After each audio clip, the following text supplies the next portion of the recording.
دوستو قرآن کریم کو اگر سمجھ کر پڑھنا چاہتے ہیں، اس سے لطف اندوز ہونا چاہتے ہیں، جیسے عرب کے بدو صحابہ کرام رضوان اللہ علیہم اجمعین جب قرآن کریم کو سنتے تھے تو وہ رو پڑتے تھے، ان کے آنسو نکل آتے تھے. کیوں؟ کیونکہ ان کو عربی آتی تھی. منطق، فلسفہ، دیگر چیزیں، فقہی مباحث ابھی انہوں نے نہیں پڑھے تھے لیکن ان کو عربی آتی تھی. تو دیکھیں، اگر قرآن کریم کا سفر شروع کرنا چاہتے ہیں تو عربی زبان سب سے پہلے سیکھنا آپ کے لیے ضروری ہے. اب آپ ایک تو یہ کہ عربی تکلم کا کورس کرتے ہیں، کچھ جملے یاد کر لیتے ہیں، کچھ الفاظ یاد کر لیتے ہیں. دوستو قرآن کریم کو سمجھنے کے لیے، عربی کتابوں کو گہرائی کے ساتھ سمجھنے کے لیے اتنا سیکھنا کافی نہیں ہے. آپ کو مکمل صرف اور مکمل نحو سیکھنی ہوگی.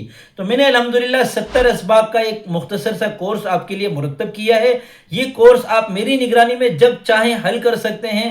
4 مہینے لگتے ہیں تقریباً اس کورس کو حل کرنے میں. فیس بھی میں نے مناسب رکھی ہے. واٹس ایپ پہ کراتا ہوں. آپ کو جو سبق دوں گا وہ سبق تحریری بھی ہوگا، اس کی آڈیو بھی ہوگی، اور اکثر اسباق کی میں نے ویڈیو بھی بنائی ہوئی ہے. تو آپ سبق کو سنیں، دیکھیں، پڑھیں، سمجھیں. 24 گھنٹے میں سبق سے متعلق جو چاہیں پوچھیں، ایک ایک چیز میں مکمل تسلی کریں، مکمل تشفی کریں، اور پھر سبق میں جو کام دیا ہوا ہے وہ کام کر کے مجھے دکھائیں. میں آپ کا کام چیک کروں گا، غلطیاں بتاؤں گا، پھر اس کے بعد اگلا سبق دوں گا. ایک مرتبہ ہمت کر کے ایک ایک سبق کر کے میری نگرانی میں اگر آپ نے یہ حل کر لیا تو انشاءاللہ علم الصرف اور علم النحو میں آپ کو مہارت حاصل ہو جائے گی.